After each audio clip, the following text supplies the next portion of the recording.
तर नव्या वक्फ कायद्याबाबत निर्माण झालेल्या प्रश्नांवरती केंद्र सरकारनं 7 दिवसात आपली भूमिका स्पष्ट करावी असे निर्देश सर्वोच्च न्यायालयाने दिलेत।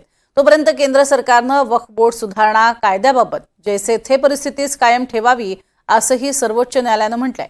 वक्फ बोर्ड सुधारणा कायद्याच्या विरोधात सर्वोच्च न्यायालयात 70हून अधिक याचिका दाखल करण्यात आल्यात। त्यावरती सर्वोच्च न्यायालयात एकत्रित सुनावणी पार पडली। यावेळेला तुर्तास वक्फशी संबंधित जमिनीच्या कोणत्याही वादावरती कोर्ट सुनावणी करणार नसल्याचंही कोर्टाकडून स्पष्ट करण्यात आलंय। आता या प्रकरणी 5 मे रोजी पुढील सुनावणी होणार आहे। वक्फ बोर्ड सुधारित कायद्याच्या विरोधात विरोधी नेत्यांनी आक्रमक भूमिका घेतली आहे। ग्राफिक्सच्या माध्यमातून पाहूयात। कायद्याला स्थगिती नाही आणि 3 मोठे निर्णय। ज्या प्रॉपर्टीज कोर्टानं किंवा वक्फ बाय युजर किंवा डीडच्या आधारे वक्फ म्हणून जाहीर झालेल्या आहेत त्या डिनोटिफाय करू नयेत। तर एखादी प्रॉपर्टी वक्फ प्रॉपर्टी आहे की नाही हा ठरवण्याचा अधिकार कलेक्टरला दिलेला आहे। त्यावर तुर्तास रोख दिलेली आहे।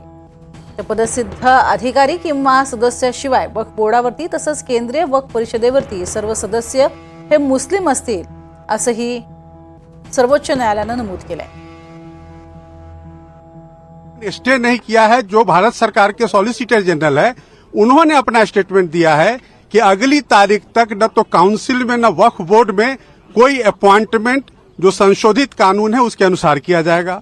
दूसरा बात जो माननीय अदालत ने कहा कि जो वक्फ व यूजर है जो रजिस्टर्ड हैं और गैजेटेड हैं उसको गवर्नमेंट डी नोटिफाई नहीं करेगी टिल द नेक्स्ट डेट। तो बड़ी इंपॉर्टेंट बात है कि जो रजिस्टर्ड एंड गैजेटेड हैं वही सिर्फ डी नोटिफाई नहीं होंगे। और ये कहा गया है कि अगली तारीख पर सुनवाई इस पूरे मामले की जारी होगी। तो माननीय सर्वोच्च न्यायालय को जो रेस्पोंडेंट्स यानी कि भारत सरकार ने कहा कि हम डे टू डे सुनवाई के लिए तैयार हैं। आप पूरे मामले को, चूंकि यह पार्लियामेंट का कानून है, पार्लियामेंट के कानून को आप इस तरह से स्टे नहीं कर सकते हैं। और माननीय सर्वोच्च न्यायालय ने सॉलिसिटर जनरल ऑफ इंडिया के बात को माना है और उन्होंने संशोधन को स्टे नहीं किया है। सिर्फ उन्होंने उनके 2 पॉइंट पे सॉलिसिटर जनरल के बात को रिकॉर्ड पे लेकर के और अगली तारीख 5 मई मुकर्रर कर दिया है और 5 मई से इस मामले की सुनवाई शुरू हो जाएगी। 2 पॉइंट आहेत त्याच्यावर कोर्टाला डाऊट होता। कोर्टाचं काय म्हणणं होतं की ज्या प्रॉपर्टी कुठल्या कोर्टाच्या मार्फत किंवा गॅझेटच्या मार्फत डिक्लेअर केलेल्या गेल्या आहेत की ह्या वक्फ प्रॉपर्टी आहेत त्याच्यात सरकार हस्तक्षेप करणार नाही म्हणजे पुढच्या तारखेपर्यंत असं आश्वासन कोर्टाला केंद्र सरकारने दिलेलं आहे। आणि केंद्र सरकारने असंही सांगितलं आहे की 2025च्या ऍक्ट प्रमाणे नॉन मुस्लिम लोकांना तुम्ही वक्फचे काउन्सिल मेंबर घेऊ शकता, त्याच्यावर पण आम्ही कारवाई करणार नाही।